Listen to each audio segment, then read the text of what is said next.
and welcome to Living Wealthy Always. This is your host, Junaid Lewis. Today I have the pleasure of being in my country of birth, Guyana, and I have the opportunity to be with a very special group that's close to my heart, the Guyana Remigrants Mission group. Oh my goodness. When I tell you this is a needed organization in Guyana, it is needed. And the reason for that is because there's so many people that are involuntary remigrants coming back to Guyana. And for those of you who don't know, for a better word, a lack of a better word, people call it deportees. But we want to take away that stigma. And so that's the purpose of this entire time of me spending with them this afternoon, meeting the people that are part of this organization and just finding out what they have going on. I have the pleasure of being a facilitator for this particular organization when I'm back in the U.S. So I'm happy, with further ado, to introduce this special group. Well, my name is Marlis Hendricks, the president of GRM, Guyana Remigrants Mission. Pretty much the organization entails that all remigrants receive a vast moral and an educated resettlement. There's a lot of remigrants involuntary that are coming home and doesn't really get the support that they need to reintegrate into society.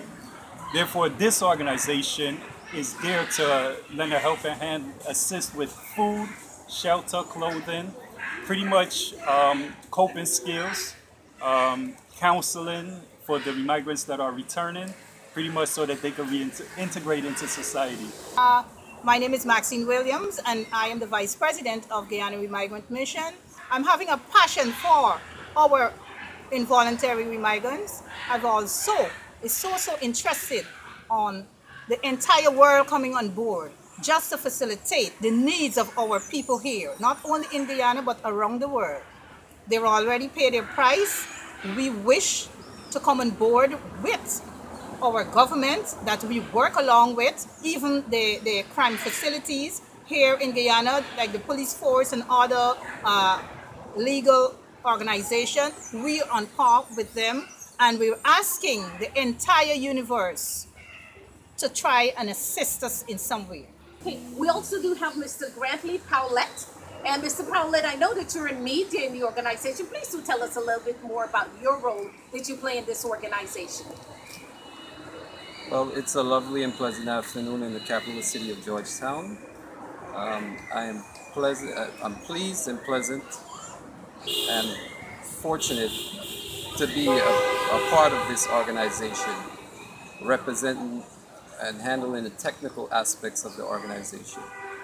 And being a deportee myself, it has, a kind of like sentimental values to me, to be a part of the organization where I could help others that may be less fortunate than myself, that came back and has to go through certain things with when it comes to readjusting to the society.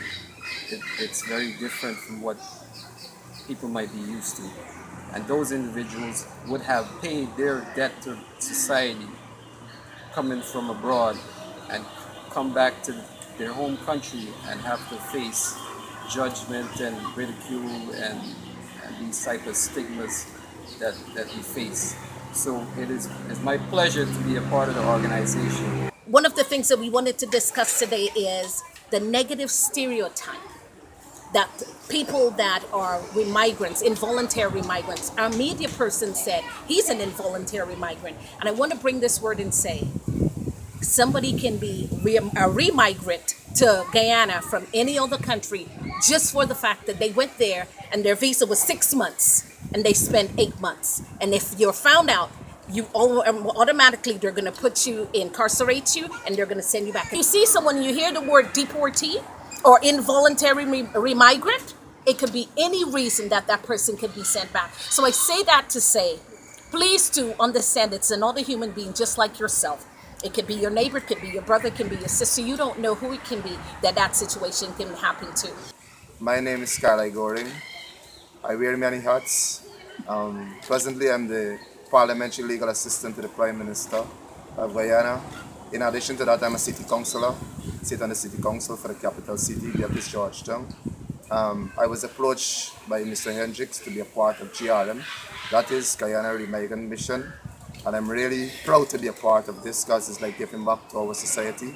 our brothers and sisters who would have spent certain time in the diaspora and for whatever reasons they had to involuntarily immigrate here. So we just want to have give them some coping mechanisms and some networking things. So being a part of the government and so forth, I hope that I can network with them, with the police, with different organizations that they could have documentation, lands, put them into business, just show them the way, right? So that's basically it. And as a treasurer for this organization, we would encourage prudent spending, accountability, transparency, and all these things as a part of what we're trying to do. So that's it in a nutshell. Now we have Ms. Zenobia Gordon. She is the coordinator of GRM. Ms. Gordon, please do tell us a little bit about yourself and the role that you play in this organization. Pretty much the coordinator of the organization, and I'm also an entrepreneur. I have my own store, and I have a passion for volunteering and giving back to various organizations. I'm also a member of EPAP, that's the Human Trafficking Organization, so I play a major role in that area as well. And I'm looking forward to doing great things in this organization. Also lucky to have Mr. Kerwin Sion Mars, who is the trustee of GRM. Mr. Mars, do tell us a little bit more of the role that you play in this organization. The role of the trustee is a very important one. That the person who is a trustee to give advice, to seek help in every possible way for the organization. I'm also working with the Guyana Police Force. I'm also in this organization because of the wealth of knowledge I'll bring in the education sector. Liaising on with persons who are in the education field because I'm a teacher, I'm a senior teacher. I've been acting in the position for the head teacher of one of Guyana's premier school in Guyana. And a whole lot more. I'm an actor, I'm a singer, I'm a dancer, so you can expect great things from me. I'm going to go back now specifically to the media young man, which is Grantley, because he said that he is a remigrant, involuntary migrant. And we just want to talk about things that he might have faced and the challenges that he might have faced and how he overcame them. I mean, I left when I was 6 years old, and I haven't returned since then until I was removed from the United States and brought back forcefully. Not only that, is I wasn't around the Guyanese culture in America, because they have some people that might be still accustomed to the Guyanese culture because they're around Guyanese people in America, but I wasn't one of those individuals. So I went to school with mostly, Americans and Jamaicans and Trinidadians. So there's very few Guyanese people. So I was totally unfamiliar with the culture. And there's a lot of things that I learned about the country that I was born in that I took a liking to since I've been here. And I didn't know when I was in the States.